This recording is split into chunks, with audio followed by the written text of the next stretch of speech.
여러분 반갑습니다. 오늘은 12월 31일 마지막 날이네요. 하나님의 놀라우신 결말이 있어지게 도와주시고, 또 이제 내일부터 시작되는 새로운 한 해를 하나님께서 선물을 주셨으니까 이제 새해는 더욱더 하나님을 가까이 하겠다는 결심이 서시는 저와 여러분이 되기를 축원드립니다. 오늘은 시편 137편 1절의 말씀, 바벨론 강변에서 지은 시입니다. 우리가 바벨론의 여러 강변 거기에 앉아서 시온을 기억하며 울었도다. 지금 시편의 저자는 끌려왔습니다. 시온에서, 예루살렘 도성에서 성전에 예배드리다가 끌려와서 바벨론 강가에서, 거기 티그라스강, 유브라데강 그 강가에서 하나님의 성 시온성을 그리워하면서 울면서 기도하고 있습니다. 여러분, 나라를 빼앗기게 되었을 때에 그 심정이 어떨까요? 우리 민족도 똑같은 고통을 당하지 않았습니까? 나라를 빼앗기고 강제징용으로 끌려가고, 또 많은 한민족들이 본인의 의지와는 다르게 그 시베리아 벌판에 흩어져서 생존을 영위해야 되었던 때가 우리나라 역사 가운데 있지 않았습니까? 그런 심정들을 우리가 헤아리면서 오늘 시편 기자의 기도소리에 귀를 기울여 보면 좋을 것 같습니다. 2절 보니까 그 중에 버드나무에 우리가 우리의 수금을 걸었더니 이는 우리를 사로잡은 자가 거기서 우리에게 노래를 청하며 우리를 황폐하게 한 자가 기쁨을 청하고 자기들을 위하여 시온의 노래 중 하나를 노래하라 하미로다. 우리가 이방 땅에서 어찌 여호와의 노래를 부를까 했습니다. 이스라엘 백성들이 70년간 이방살이, 바벨론 포로 살이를 했습니다. 그러나 그 중에 살았던 사람들은 그것이 70년 만에 끝나리라고는 도대체 생각을 못했던 것이지. 8.15 해방이 마치 도적같이 우리에게 온 것처럼 그들에게도 70년이라는 세월이 도적같이 끝나게 되었는데, 끝나기 전까지는 끝난 게 아닙니다. 이것이 정말 너무나 오래 지속될 것 같고, 어떻게 우리의 나라를 회복하며 어떻게 하나님의 성전을 복구할 수 있을지 전혀 모르는 상황 하에서 그들은 끌려가서 비웃음과 비아냥거리가 되었습니다. 그들은 하나님의 성전에서 거룩하게 예배드리던 자였습니다. 비파와 수금으로 하나님께 찬양을 드리던 사람들이었습니다. 그런데 수금을 들고 와서 우리 앞에서 노래 좀 불러봐라. 사로잡은 자들이 그렇게 우리에게 노래를 청했습니다.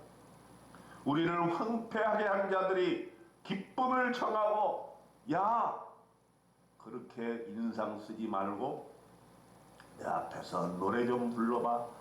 너희들이 좋아하는 하나님의 찬양의 노래를 불러봐 하고 비아냥거렸던 것입니다. 그 당시에는 신들의 전쟁이었죠. 바벨론은 승리했습니다. 유다는 망했습니다. 그들은 바벨론의 신은 위대하고 유다의 신은 패배의 신이라고 비아냥거렸을 것입니다. 이렇게 비아냥거림을 받을 때 그의 마음속에는 정말 참담한 심정이 있었을 것입니다. 보복의 마음이 있었을 것이에요. 7절, 8절, 9절에 그 이야기가 나옵니다.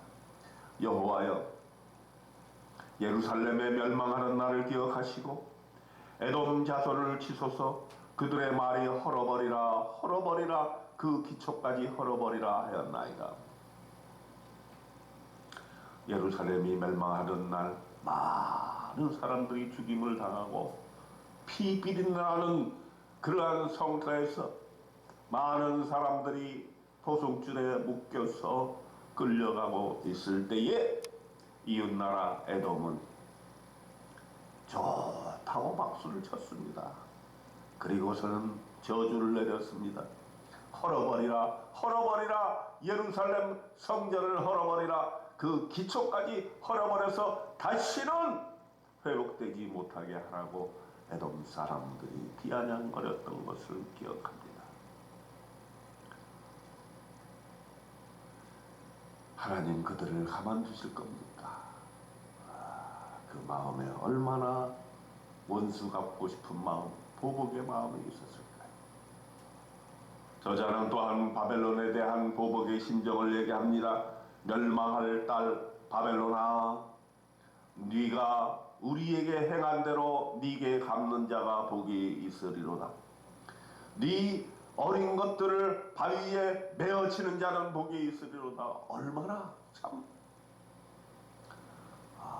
입에 담기 어려운 그런 보복의 말입니까? 어린 것들을 바위에 내려치는 그러한 일을 당해라. 바벨론아 망해라. 이렇게 외쳤던 것입니다.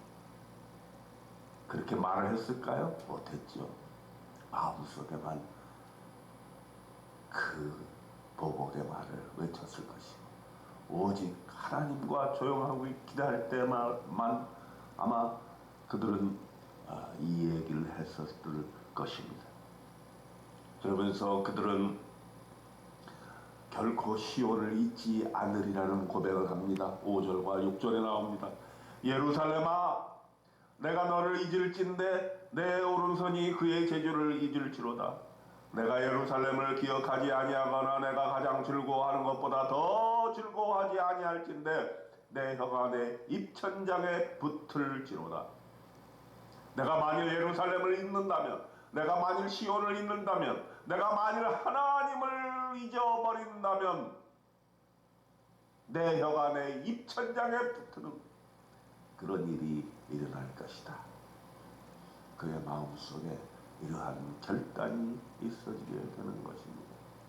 내가 지금은 여호와를 향하여 마음껏 찬송할 수 없지만 내가 여호와를 기억하고 여호와의 성전을 기억하고 예루살렘 땅을 기억하고 언젠가는 반드시 돌아가서 하나님을 마음껏 찬양하는 그런 놀라운 일들이 일어날 것이라는 기대와 예루살렘을 향한 그리움을 가지고 오늘도 바벨론 강가에서 눈물로 시온을 기억하며 울고 있는 시편 137편의 저자가 오늘 아침 우리에게 말씀하고 있는 것입니다. 여러분, 여러분의 바벨론은 어디인가요? 아직도 바벨론에 살고 있지 아니한가요? 이 바벨론 같은 도성에서 우리가 하나님 믿고 산다는 것이 얼마나 어려운가요? 이 사탄과 세상의 괴계가 판치는 이 환락의 도시에서 우리가 우리의 믿음 유지하고 하나님과 동행하고 하나님과 함께 기뻐 찬양하는 이 놀라운 일들을 행해 나갔던 것 꿈만 같습니다. 지난 2024년도를 돌아보게 되었을 때 참으로 어려운 가운데 있었지만 우리가 하나님만 믿고 하나님만 따르고 하나님만 예배하는 믿음 하나 가지고 지금까지 잘 살아왔습니다. 울며 씨를 뿌렸습니다. 하나님께서 좋은 결말을 우리에게 주신 것으로 믿습니다. 하나님께서 우리에게 지금 이렇게 생존케 하시고 예배케 하시고 하나님을 찬양케 하셨습니다. 그런 하나님을 오늘도 찬양하면서 혹시 우리의 삶이 아직 바벨론 가운데 있다면 결심하고 하나님만 믿고 하나님만 의지하며 바벨론 도성을 이겨내시는 저와 여러분 되시기를 주님의 이름으로 축원드립니다. 아멘.